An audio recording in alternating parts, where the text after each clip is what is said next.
हाम्रो खुस संसारमा यहाँहरूलाई स्वागत छ। आज अर्गानिक अचार उमा चामलिङको पसलतिर भिजिट गर्दैछौँ। तपाईहरुलाई पनि उमा चामलिङको अचार चखाउने छौँ। हाम्रो साथमा रहनुहोला। ल साथीहरु, आज उमा चामलिङको अर्गानिक अचारमा चाहिँ म भिजिट गरिसकेको छु। सबैजना आएर बहिनीको अचार कस्तो छ पहिलो कुरो त चाख्नु होला हैन। के को लैजाउँ? प्लास्टिकी हामीलाई छिट छरे त बोक्नलाई सजिलो हुन्छ प्लास्टिक है। हो ल, दिमाग चाहिँ खतरा छ क्या मेरो तरुनीको पनि। साथीहरु यता चाहिँ मेरो तरुनी फेरि आँखा लाउने हैन। ल गाइजहरु, आज चाहिँ उमा चामलिङ अर्गानिक अचार पसलमा आएको छौँ। उहाँ चाहिँ बहिनी हुनुहुँदो रहेछ। बहिनीको नाम चाहिँ मेरो रमा चामलिङ राई। ओहो ल, ब्युटी हुनुहुन्छ उमाको बहिनी पनि रमा चामलिङ राई। आम्म यता चाहिँ मेरो तरुनी नि फेरि यता आँखा लाउनु हुँदैन। यता बहिनी मिङ्गल त होइन नि, सिङ्गल। ल अचार हामीले नमस्ते सेवा सम्पूर्णमा। अनि म चाहिँ उमाको बहिनी रमा र आज चाहिँ हाम्रो दाजुहरू उता ताप्लेजुङबाट यहाँनिर अचार लिनको लागि आइसकिसक्नु भएको छ। र हामीसँग भएको अचारहरू चाहिँ नन भेजमा चाहिँ पोर्क अनि बफ र चिकन छ। अनि यो चाहिँ पोर्क हो, एकदमै स्पेसल। यो चाहिँ गाउँतिरकै मासुको अचार हो, यो सुँगुरको मासुको अचार चाहिँ। बाँकी अरू चाहिँ हामीले यतैतिरको बनाउँछौँ। अनि यो चाहिँ बफको अचार, यो भर्खरै बनेको, हिजो मात्रै बनेको अचार हो। अनि हामीसँग अरू चिकनको अचार पनि छ र सँगसँगै पनि रहेछ है, टिमुर भयो। हजुर, यो टिमुरको अचार हो। अनि कागतीको अचार चाहिँ अहिले हामीसँग यो साइजको मात्रै छ। कागतीको अचार चाहिँ स्पेसल हाम्रो घरकै हो, गाउँबाटै लिएको। अनि मुलाको अचार पनि छ।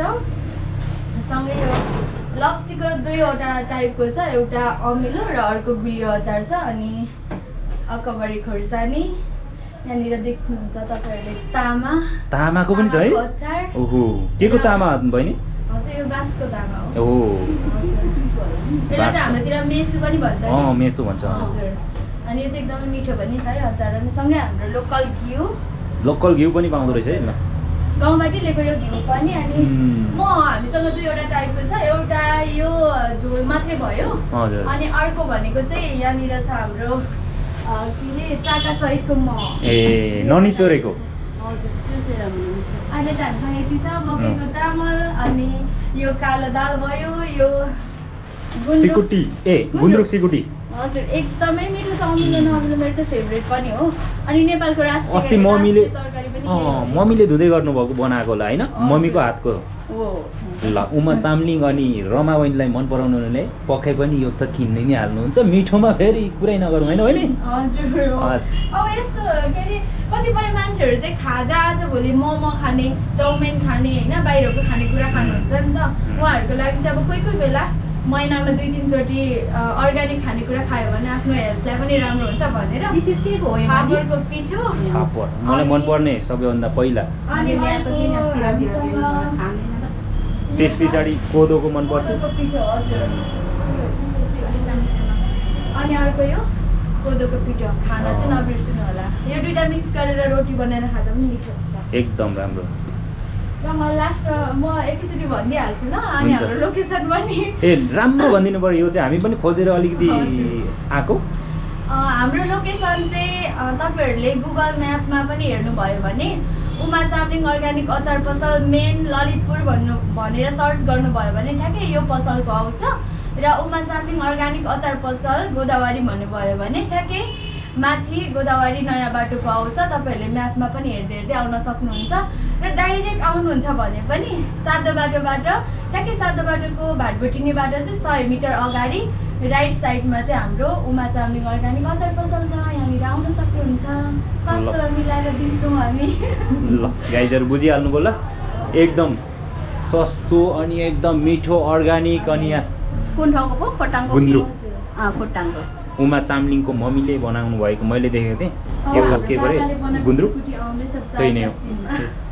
चाँडै आएर साथीहरूले किनेर अहिले चाख्नु होला। एकदम मिठो छ यहाँको जस हेर्दाखेरि नै अर्ग्यानिक नाम नै काफी छ। र सबैलाई अब त्यही भन्न चाहेँ। ल गाइस, हामी चाहिँ उमा चामलिङको अचार लिएर फेरि आफ्नो रुमतर्फ फर्किसकेको छौँ। यो भाइ के अरे यो ठाउँको नाम? यो टक्कै अगाडिको चोक, यो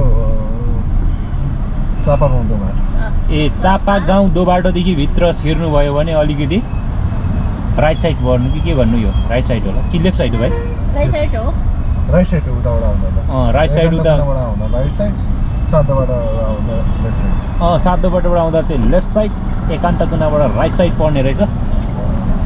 आजको भिडियो तपाईँहरूलाई कस्तो लाग्यो उमा चामलिङको अर्ग्यानिक अचारको तपाईँहरूले पनि यदि चाहनुहुन्छ भने चापा गाउँ जाने चोकदेखि सिधा अलिकति भित्र पसेपछि ठ्याक्कै भेट्न सक्नुहुनेछ। तपाईँहरूलाई आजको ब्लग कस्तो लाग्यो लाइक कमेन्ट सेयर प्रतिक्रिया राख्नु नभुल्नुहोला। नयाँ हुनुहुन्छ भने सब्सक्राइब गरेर माया देखाइदिनु होला भन्दै see you next video bye by.